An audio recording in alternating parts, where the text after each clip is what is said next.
Time News, Senin hingga Sabtu, live jam 5:30 sore.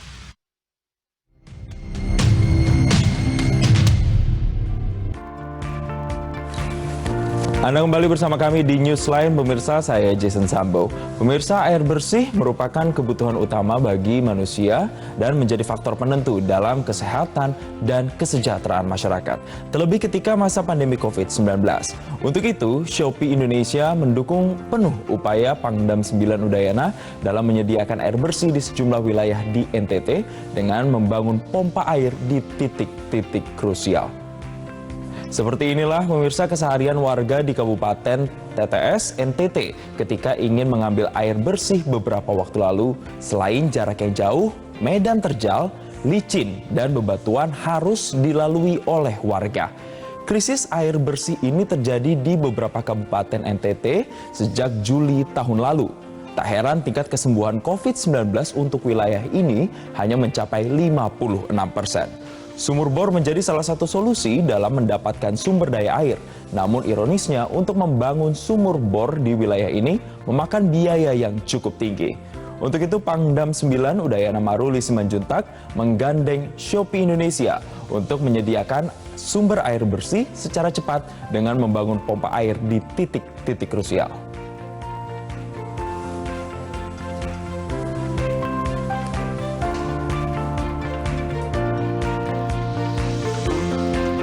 Dan untuk mengetahui informasi selengkapnya, kita sudah terhubung langsung dengan Pangdam 9 Udayana, Mayor Jenderal TNI Maruli Simanjuntak, dan Direktur Shopee Indonesia, Bapak Handika Cahya, yang sudah tersambung bersama kami lewat sambungan virtual. Selamat siang, Bapak-Bapak.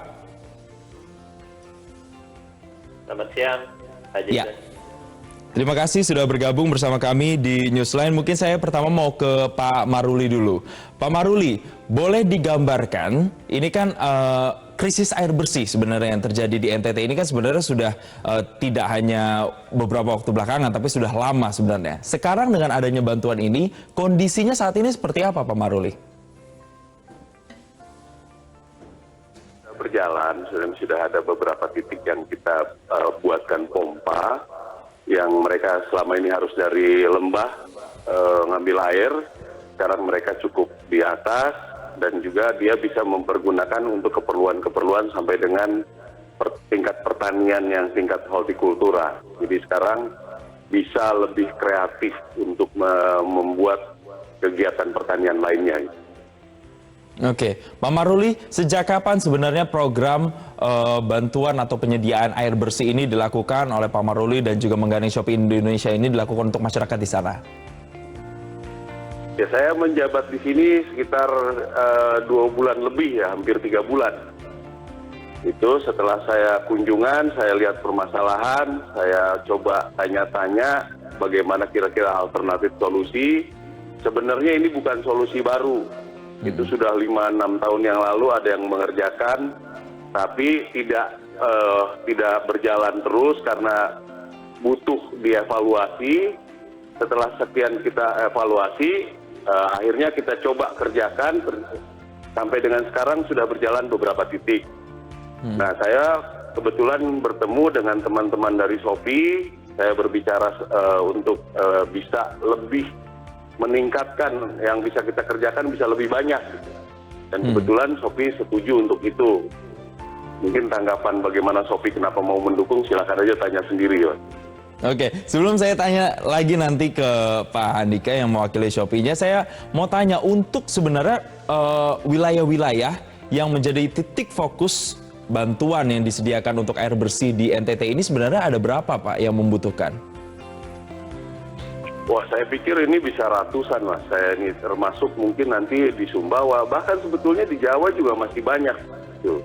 Daerah-daerah memerlukan pompa hidram ini, yang menggunakan tenaga air untuk menaikkan air, gitu. Jadi akan banyak sekali. Makanya demikian kita bicara dengan Shopee mau mendukung, ya saya pikir ini luar biasa. Ini mungkin mudah-mudahan kita bisa bekerja lebih banyak lagi, lebih masif gitu di sana. Oke, artinya menggandeng stakeholder yang lain juga untuk kemudian bisa membantu sesama yang ada di sana, terutama terkait dengan penyediaan air bersih. Saya mau ke Pak Handika. Pak Handika, apa yang kemudian menggetarkan hati dan juga membuat kemudian Shopee ini yuk turun tangan bantu saudara-saudara kita di NTT dengan air bersih. Apa sebenarnya message dan juga tujuan besarnya? Ya, pertama-tama kita lihat pandemi COVID ini bukan cuma mengubah hidup orang, tapi juga masih banyak lagi sebenarnya musibah wabah-wabah lain yang jadinya terekspos dan malah jadi lebih gawat lagi dikarenakan itu. Dan di tengah situasi ini penting banget untuk individu, pemerintah, lembaga untuk bisa bekerja sama membantu daerah yang mengalami kesulitan. Dan kita melihat programnya Pak Maruli ini sangat menggetarkan hati sekali ya, sangat penting. Kebutuhan air ini kebutuhan primer, dan ini salah satu wujud di mana kita mau memberikan salah satu bentuk tanggung jawab sosial dari Shopee untuk bisa memberi kembali untuk Indonesia, untuk kesejahteraan rakyat Indonesia, seperti itu. Ya, Pak Andika, sebelum saya bahas lebih lanjut terkait dengan upaya untuk bisa menghadirkan pompa air di beberapa titik yang membutuhkan yang ada di sana, bentuk realnya, aksi nyatanya, kolaborasinya, seperti apa yang dilakukan Shopee dan juga pihak dari Pangdam di sana? Apakah ada survei terlebih dahulu, pihak dari Shopee langsung mendatangi kondisi warga, melihat situasi langsung di sana, atau seperti apa, Pak?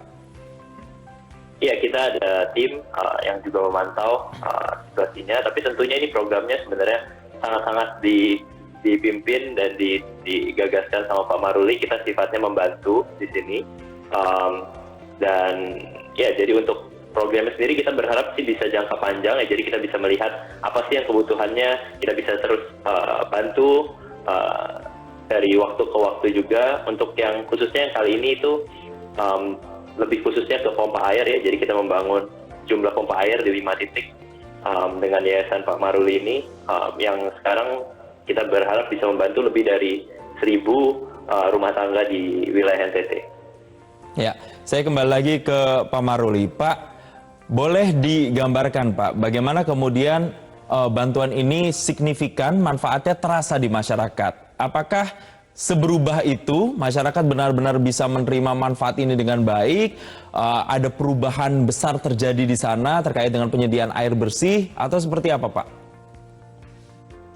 Ya, jadi begini, itu air ini baru langkah awal. Saya kira sudah kita bicarakan juga dengan Shopee.